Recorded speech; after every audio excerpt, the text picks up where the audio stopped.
안녕하세요. 환경영향평가 알아가기 네 번째 시간입니다. 지난 회에서는 우리나라 환경영향평가 제도의 변천사에 대해서 알아봤습니다. 오늘은 환경영향평가의 운영 형태와 그리고 환경영향평가의 기능에 대해서 알아보겠습니다. 먼저 환경영향평가의 운영 형태에 대해서 알아보겠습니다. 첫 시간에 소개해드린 환경영향평가의 도입 목적을 기억하시나요?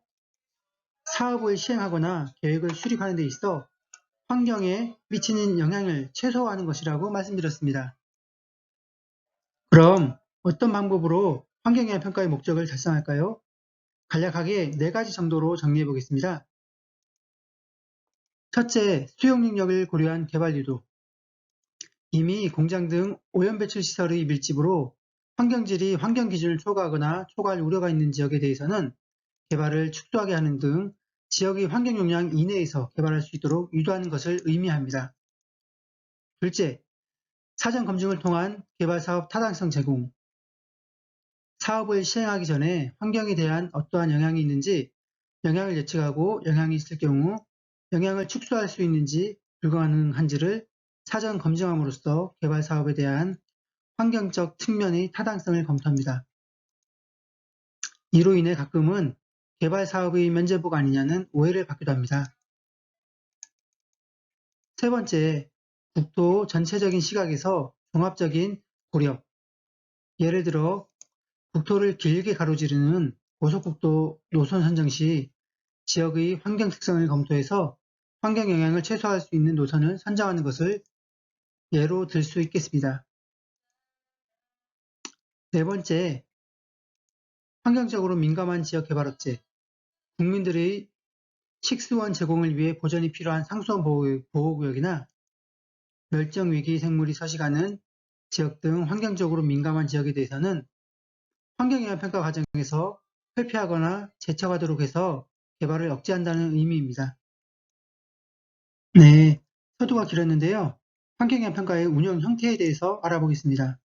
운영 형태는 일반적으로 규제형과 의사결정 지원형으로 구분됩니다.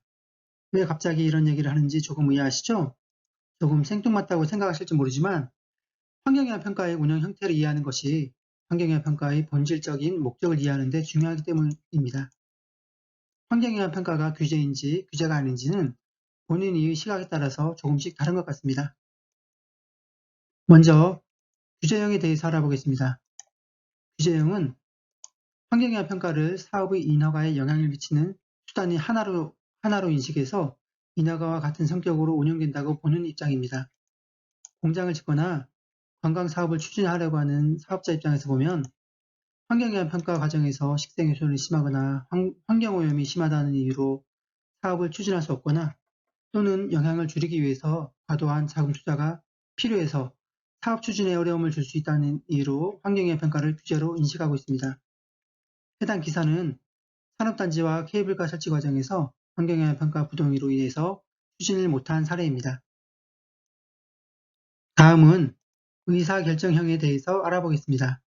의사결정형은 계획의 승인권자가 계획을 확장하는 과정에서 환경영향평가 결과와 함께 기술 및 경제적인 측면 등을 종합적으로 고려해서 결정하는 것을 의미합니다. 어떤 사업에 대해서 인허가를 할 때 환경적인 측면만 보지는 않습니다. 환경적으로 아무런 영향이 없는 지역이더라도 경제성이 낮으면 추진할 수 없는 것이고 반대로 기술력과 경제성이 충분하더라도 환경적으로 민감한 지역, 그러니까 극단적인 예를 들어보자면 설악산 국립공원에 골프장을 조성한다거나 수도권의 식수로 이용되는 활당 상수원 보호구역 내에 폐수를 방류하는 산업단지를 조성하는 것은 경제성이 아무리 좋다 하더라도 추진될 수 없을 것입니다. 실제 계획 수립 절차를 보면 의사결정 지원이 환경영향평가 제도의 운영 형태에 더 가깝다고 생각됩니다. 어떤 계획이나 사업의 확정 또는 승인 전에 환경영향평가를 절차를 거쳐야 하는데요. 환경영향평가 결과를 반영해서 계획을 확정하기 때문입니다. 최근에 산업부에서 확정한 전력수급 기본계획도 환경부와 전략 환경영향평가 협의를 거쳐서 확정되었습니다. 그럼 환경부에서 환경적으로 영향이 커서 부정적인 의견을 제출한 경우에는 계획이 확정되지 않을까요? 반드시 그렇지는 않습니다. 2013년 전략환경영향평가 제도가 도입된 후에 처음으로 실시한 댐 건설 장기종합계획 전략환경영향평가 과정에서 국토부에서 6개 지역에 댐을 건설한다고 계획하였으나 환경부에서는 환경적으로 민감한 지역 4개소에 대해서는 댐 건설 장기계획에서 제외해야 한다는 의견을 제시했습니다. 그러나 국토부가 6개소 전체에 대해서 확정한 사례입니다. 물론 일반적인 절차가 아니어서 많은 쟁점을 낳았던 사례입니다만 환경영향평가 제도의 운영 형태가 의사결정 지원이라는 것이라고 보여주는 단적인 예가 아닌가 생각됩니다. 앞서 말씀드린 환경영향평가 제도의 정의를 의사결정형 측면에서 다시 정의해보면 환경에 미치는 영향을 최소화하는 방안을 검토하는 것으로 계획 과정에서의 의사결정 지원 수단이라고 할 수 있겠습니다. 다음으로 환경영향평가의 기능에 대해서 알아보겠습니다. 환경영향평가의 기능으로는 크게 정보 제공, 합의 형성, 유도 기능, 규제 기능 이렇게 4가지로 구분할 수 있습니다. 먼저 정보 제공 기능입니다. 어디서 어떤 사업 또는 계획을 수립하는지 지자체 및 지역 주민에게 정보를 제공합니다. 요즘에도 가끔 밀실 행정이라는 말을 들을 수가 있는데요. 환경영향평가 대상 사업이 아닌 경우에는 갑자기 동네 옆에 램미콘 공장이 들어서는 등 주민들이 알지 못하는 사이에 행정 처리가 진행되어 사업자와 주민 그리고 행정기관 간 갈등이 발생하는 사례가 적지 않습니다. 그러나 환경영향평가 대상 사업의 경우에는 평가서 초안에 대해서 공람과 주민 설명을 하도록 법으로 규정하고 있습니다. 지자체 홈페이지와 중앙신문, 지역신문에 공고하고 주민설명회 개최를 통해 지역 주민들에게 사업에 대한 정보를 제공합니다. 그래서 몰래 하려고 해도 할 수가 없죠. 그리고 지역 주민 외에도 의사결정권자에게 사업 또는 계획 수립에 따른 어떠한 환경 영향이 예상되는지에 대한 정보를 제공해서 계획 확정 과정에서 고려하도록 합니다. 두 번째로 합의 형성 기능입니다. 계획 수립 초기 단계부터 사업 추진에 따른 갈등 예방을 위해서 계획 수립 기간뿐 아니라 전문가와 지역 주민 참여를 법으로 규정하고 있습니다. 환경영향평가 초기 단계인 환경영향평가 협의회에서는 환경영향평가서 작성을 위한 평가 항목, 범위 등을 결정하게 되는데 이때 계획 수립 기간뿐 아니라 환경부, 지자체, 환경단체, 주민 대표 등을 참여하도록 규정하고 있습니다.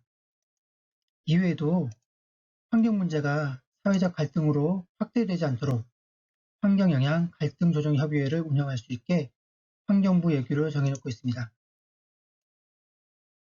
세 번째는 유도 기능입니다. 계획 기반자 및 사업자의 자발적인 환경규제 기준 준수 노력을 유도하는 기능도 있습니다. 환경영향평가서는 사업계획 수립 주체인 사업자가 작성하도록 되어 있고 환경 예측을 통해 사업 시행으로 환경에 미치는 영향이 클 경우 스스로 그 영향을 줄일 수 있는 방법을 제시해야 합니다.